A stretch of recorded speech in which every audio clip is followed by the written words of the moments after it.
So why do you do what you do? Why are you doing your business? Why are you even here? I'm sure you're not here just because you want to be with the crowd. Why are you doing your business? Why did I pull my family out from Idaho and move to Utah to be near this company? Yes, we were losing our home to foreclosure, but we could have just moved across the street, right?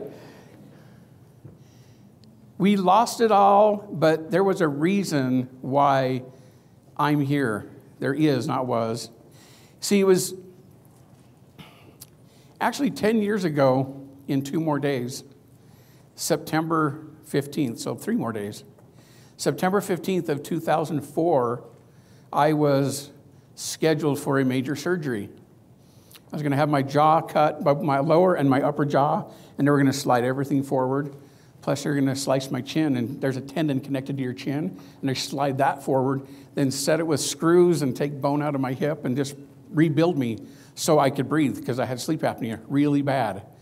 And the night before my surgery, I was driving home September 14th in the middle, just as the evening was approaching, and it was blue sky, green grass. I could hear the kids playing. I had my windows down. I'm driving home from work, and I just remember the feeling of, this is a beautiful day.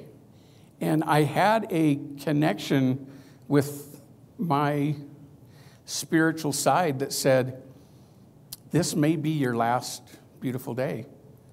Tomorrow something's going to happen, and you may not wake up from surgery. And I'm not joking, that really scared me. I pulled in my driveway, I put the car in park, and I sat in my car for a half hour. It was like 5:15 at night, about 5:45. It was a beautiful day, and I thought, am I ready to say goodbye to my wife and my kids? I am not ready for that. But I had a connection moment of, if I'm supposed to go, I'll go. And that was a weird feeling to have when you're 36, 37 years old, thinking, I'm willing to go, but I'm not ready. And I remember going into the home and talking to Carolyn and sharing that with her, and we shed tears and we had hugs, and it was a really strange, surreal moment. And we prayed. I had an answer that tomorrow something will happen, and that I will know that God is in charge of my life.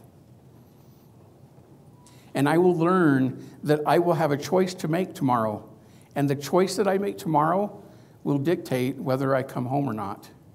And I am not joking. The next day, I went to surgery. And I remember waking up. It seemed like I was out for 15 minutes, but it was 7.5 hours with 2 surgeons. And I could hear people screaming for me to wake up while I'm coming out of anesthesia. And I can hear them making comments like, where's the trach kit? And his blood sats are 36%. That's like really low. And I remember them cutting the wires and my jaw springing and all that work being ruined. At least that's what I heard all the doctors saying. And I heard the doctors say we need to get him back in surgery right now. And that's when the moment hit me. They are not to touch me right now.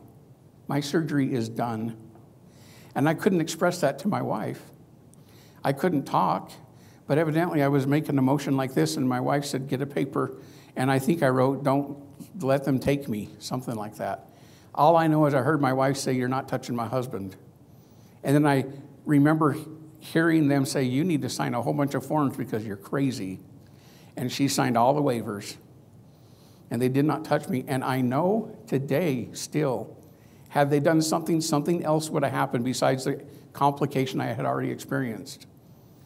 And I'm grateful I'm here today because of that decision, because I was listening to my core and my spiritual creator. That's not why I'm here today. That happened 10 years ago, and it took me 6 years to do something meaningful with my life. Please don't take 6 years to do something meaningful with your life. My turning point came about 4 years ago when we were finishing our financial catastrophe. And I just realized, you know what? It is time for me to take charge and just start helping people and helping my family. And that was my turning point. Why do I do what I do? Because I'm here to help people. Why am I here today talking to you this morning? It's because I really, truly do want to serve. The question is, why are you doing this business? I know I'm here to talk about running the play and using the magazine as a tool. How effective will a magazine be, or any tool that this company offers, if you don't even know why you're doing this business?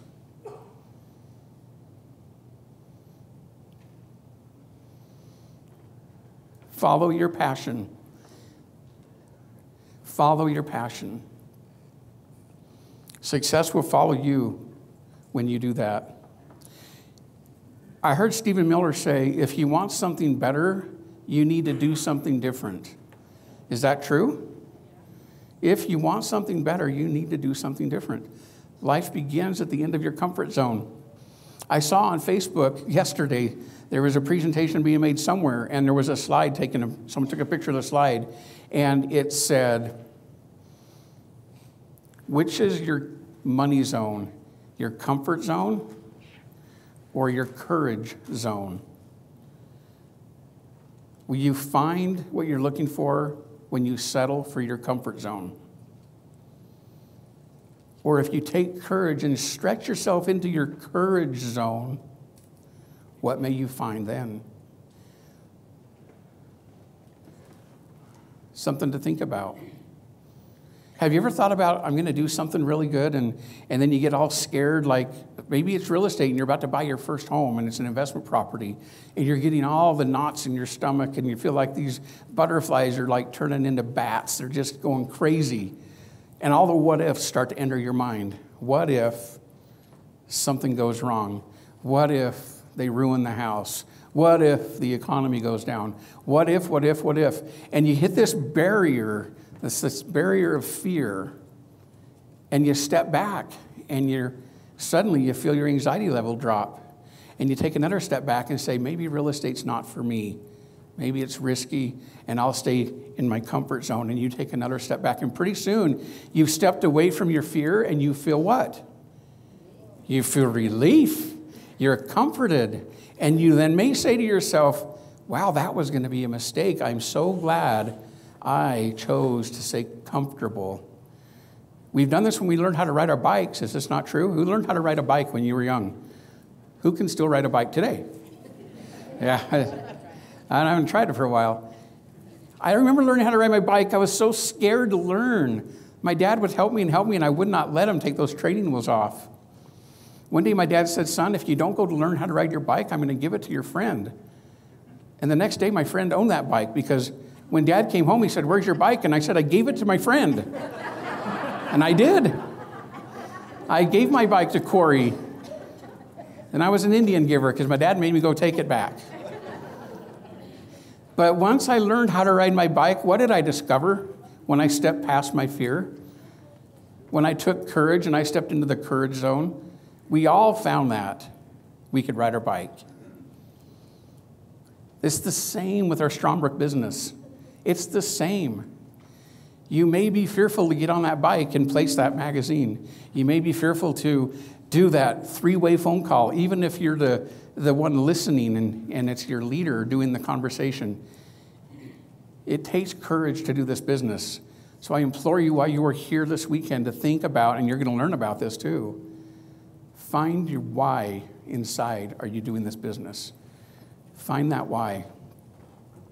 That is very, very key to you feeling like you can do whatever it is you want to do in this business.